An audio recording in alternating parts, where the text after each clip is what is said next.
Buenos días y bienvenidos. Mi nombre es Valeria García y el día de hoy les estaremos hablando del tema de modelos terapéuticos enfocado en lo que es el psicoanálisis y el modelo conductual. Empezamos con una breve explicación de lo que es un modelo terapéutico.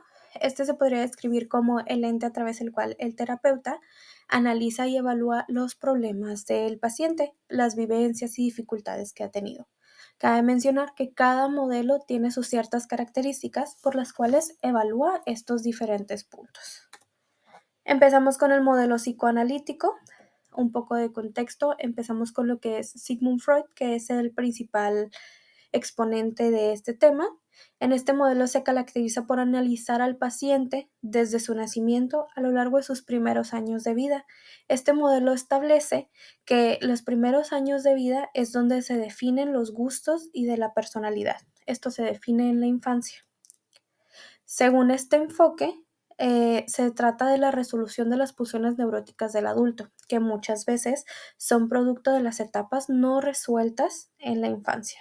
Freud sostiene que todos, absolutamente todos los seres vivos, todos los humanos, pasamos por varias etapas en nuestros primeros años de vida y que esas, dependiendo de cómo las logramos resolver, es lo que nos forma nuestra personalidad como adultos. Las etapas que él menciona son la etapa oral, que va desde el nacimiento hasta los 18 meses aproximadamente.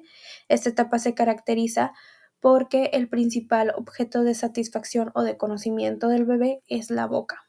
Se puede mencionar con varios ejemplos, gente que tenga contacto con bebés o que haya visto, lo primero que hace un bebecito cuando agarra algo nuevo, cuando logra prensarlo, es llevarlo a su boca porque es su principal método de conocer el mundo que lo rodea. Después sigue la etapa anal. Esta va de los 18 meses aproximadamente a los 3 años y medio, que es cuando empieza lo que es el control de esfínteres. El niño deja de ser una extensión de la madre y pasa a ser una persona independiente que puede controlar su propio cuerpo, y esto le da un placer y satisfacción al sentirse como ya algo independiente. El control de esfínteres es una etapa muy importante. Después seguimos con la etapa fálica y genital, que esta se basa en lo que es el placer y el descubrimiento del deseo sexual. Aquí es donde el niño descubre sus áreas genitales y el placer. Muchas veces la mayoría de las pulsiones neuróticas que se encuentran en los adultos vienen de estas etapas que no fueron bien resueltas por la castración de los padres al inhibirlos de las actividades que van relacionadas con lo genital y el placer. También compone 3 componentes del sujeto, de la persona, que se definen como ello, yo y superyo. En este caso, el ello se encuentra en el inconsciente, es lo que guarda todas las pulsiones y deseos, se rige por el placer y contiene los instintos y la supervivencia. Este está con nosotros desde que nacemos. En cuanto alguien nace, nace con el ello, que es el instinto de supervivencia, y únicamente rigiéndose por las cosas que nos gustan. El yo se desarrolla un poco después porque es la conciencia, es la cara que nosotros damos al mundo, es conforme nosotros vamos desenvolviéndonos con nuestro entorno.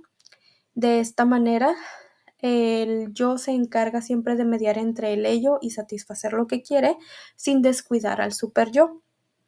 El superyo es este inconsciente que está regido por reglas y normas, que se da como una brújula moral. Se guía mucho, por así decirlo, por el qué dirá la sociedad, el miedo al rechazo, entonces es un autocorrector. En este caso, pues con algunas imágenes ilustrativas, se podría decir que el ello es como el diablito que solo quiere lo que uno quiere, nuestros deseos más profundos, y el super yo actúa como esa brújula moral que le pone el alto. Algunas de las técnicas que se usan serían la asociación libre. En esta, el psicoanalista deja que el paciente hable sin interrupciones de él para que pueda expresar todo lo que siente, y en base a toda esa información el psicoanalista va recabando los puntos necesarios. La interpretación de los sueños, que en este punto se dice que nuestro inconsciente nos habla por medio de los sueños, nos quiere dar señales de cosas que están pasando o que nos preocupan en nuestro día a día. La transferencia Es toda esa charla que el paciente tiene hacia el psicoterapeuta donde le da la información necesaria, donde le da esa sensación de que nos está pasando todos sus problemas para ser resueltos. La catarsis es esta explosión de emociones que muchas veces pasa cuando el paciente tiene reprimido muchas emociones, muchos sentimientos. Entonces la catarsis se da como una explosión que emana todo eso que teníamos guardados. Por último, sería la contratransferencia, que en este punto ya el psicoanalista o el terapeuta escuchó todo lo que el paciente tiene que decir, ha digerido la información y en este punto le regresa la información al paciente de una manera más digerible para que se puedan empezar a solucionar lo que son las pulsiones del paciente. Nos vamos a lo que son las estrategias que muchas veces son usadas en este tipo de terapias. En este punto, el terapeuta usa mucho lo que es la libertad del paciente de expresarse mediante la asociación libre, lo cual genera una confianza, le da esta sensación de seguridad y de sentirse a gusto al paciente que da pie a que el paciente hable más y se puedan resolver más estos conflictos. También existe lo que era la evaluación de la personalidad, pero esto se daba de una manera inconsciente, poniendo en un trance al paciente y dirigirlo de manera inconsciente a que nos revelara lo que estaba sintiendo o cómo es realmente. Pero debido pues a que este es de manera inconsciente, muchas veces no puede ser observado más que por el terapeuta. También se apoya en las fortalezas del paciente y se guía para que éste sea capaz de resolver sus conflictos de manera propia, siempre metiendo esa idea de que las fortalezas que uno tiene es lo que lo va a ayudar el día a día a luchar contra sus pulsiones. Y se produce la solución de focos de conflicto. En lugar de globalizar como todo el tratamiento, se van dando puntos y pautas específicos para la resolución de las neurosis. La eficacia de este tratamiento se centra en la capacidad del modelo psicoanalítico para identificar signos y síntomas del paciente y así lograr el desarrollo y resolución de estos en el tratamiento. Como se enfoca mucho en las vivencias y cosas del pasado, de la infancia, pues es un modelo un poco aunado a resolver traumas y situaciones inconclusas del pasado. Seguimos con el modelo conductual. Este es un poco más actual y más usado, ya que el modelo conductual se volvió el modelo cognitivo-conductual y es muy usado al día de hoy. Empezamos en que este modelo se basa en el análisis de los comportamientos humanos a partir de los estímulos y respuestas que conforman el ambiente físico y biológico, lo social, lo que nos rodea, el entorno en el que nos estamos desenvolviendo, va a tener gran pauta y constitución en cómo uno se comporta. En este modelo ya no se trata como un término anormal a las conductas no deseadas, sino que se les trata de adaptativas o no adaptativas. Si son no adaptativas al ambiente, pues estas se tienen que corregir y volverse adaptativas a nuestro entorno. Empezamos con los aportes que Skinner dio a este modelo, ya que es uno de los principales aportadores exponentes de este modelo. Skinner es uno de los mayores representantes del modelo de terapia conductual y sus principales aportes son basados en el estudio de la conducta humana, asimismo del desenvolvimiento de conductas voluntarias en animales que después se pasaron a estudios con personas en base a estímulos. Skinner hizo lo que es el condicionamiento operante como lo conocemos ahora, esto en base a experimentos con una rata, donde al ratón se le pedía que hiciera una actividad y si la hacía de manera satisfactoria, recibía un estímulo, un premio, lo cual hacía que la conducta fuera más propensa a aparecer aunque el estímulo no estuviera presente.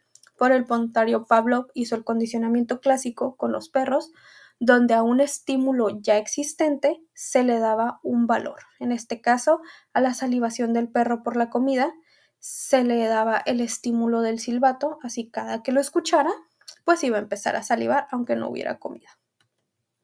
Algunas de las técnicas que se usan en este tipo de terapia es la sensibilización sistemática. Esta consiste en poner al paciente en contacto con eso que le genera miedo o ansiedad en una manera constante hasta que pierda ese efecto en su ser. Por ejemplo, si a mí me dan miedo los perros, pues estar en constante contacto con estos va a hacer que en un punto ya no me genere ningún tipo de ansiedad pasar cerca de un perro. El condicionamiento operante En este caso, el ofrecer un estímulo positivo o negativo a una persona para que haga una tarea deseada, en este caso un estímulo positivo, como que si mi hijo limpia la casa, e inmediatamente yo después de que termina su tarea le ofrezco un caramelo o algo que él disfrute, o también puede ser algo intangible como un permiso. La terapia de inundación, esta consiste en crear un ambiente controlado donde el paciente va a estar en contacto con eso que le genera ansiedad, con eso que le genera miedo, y tratar de evitar que el paciente reaccione de manera abrupta a este estímulo.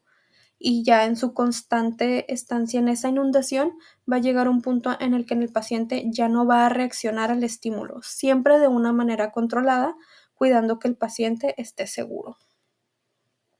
El modelado, esto va más a lo que es la imitación de los niños. Se observó que los niños tienden a imitar conductas y dependiendo de la reacción que tenga su entorno a esta conducta es si el niño va a seguir presentando la conducta o no. Si tiene un estímulo positivo como una risa, un aplauso, un halago, el niño va a seguir presentando esta conducta. A diferencia que si obtiene un estímulo negativo como un castigo o algo aversivo, pues la probabilidad de que esta conducta se vuelva a presentar disminuye. Entrenamiento de resolución de problemas. Aquí el paciente se le da las herramientas para que él pueda ser capaz de resolver sus propios problemas en el exterior. Se le da todos los puntos positivos que él tiene para resolver otros problemas aparte de los que él viene a trabajar. Y por último, la técnica de autocontrol. Esto va en cuestión a cómo actuamos, cómo respondemos ante diversas situaciones. En base a todo lo que el paciente ya ha aprendido, se pone en práctica a otras situaciones. ¿Qué pienso, qué siento y cómo actúo ante ese estímulo? No tiene que ser necesariamente un estímulo que se haya trabajado en terapia, sino cualquier estímulo que lo rodee día a día. Las estrategias aquí se enfocan en lo que es el presente inmediato, lo que está ocasionando un problema, lo que está ocasionando este desequilibrio, esta conducta desadaptativa. Se ponen metas que sean proyectos a cumplir para que el paciente vea claro cuál es el objetivo. Se enfoca en problemas específicos, en conductas desadaptativas específicas y es un estilo educativo. Aquí el paciente se queda con el aprendizaje porque aparte de haber resuelto su conflicto, todo este aprendizaje que adquirió en la terapia se puede globalizar a otras conductas en el exterior. La efectividad de este tratamiento es bastante alta, ya que con base en los estímulos positivos y negativos se presenta una respuesta del paciente a inhibir o exhibir conductas que se desean de manera muy rápida. El problema en este tratamiento, sobre todo, por ejemplo, con niños y problemas de conducta, es que si el estímulo deja de presentarse, puede que el niño regrese a las conductas no deseadas o puede que deje de hacer las conductas deseadas. Entonces tiene que llevar de una manera intermitente.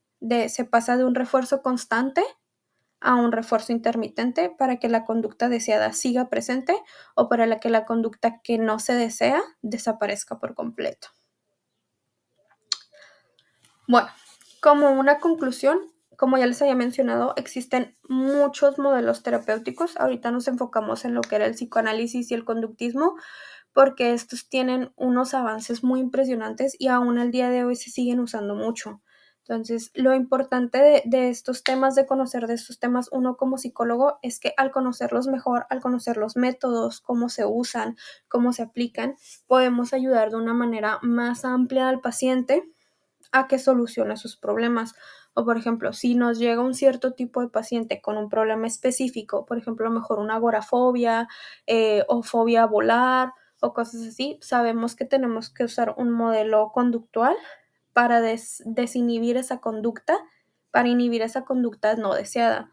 Entonces, también es importante que los pacientes conozcan sobre tipos y modelos de terapia para que en base a los problemas que ellos traen puedan elegir el terapeuta adecuado o el modelo adecuado de terapia que necesitan para poder resolver sus problemas, ya que muchas veces esta es la razón de la deserción en terapia o que la gente no quiera ir, que van a un modelo terapéutico que no va enfocado a la resolución de los problemas que ellos tienen y por lo tanto pues quedan decepcionados. Entonces es importante, el conocimiento siempre es bueno. Espero que les haya gustado la presentación y pues nos estaremos viendo aquí pronto con más videitos. Gracias, buen día.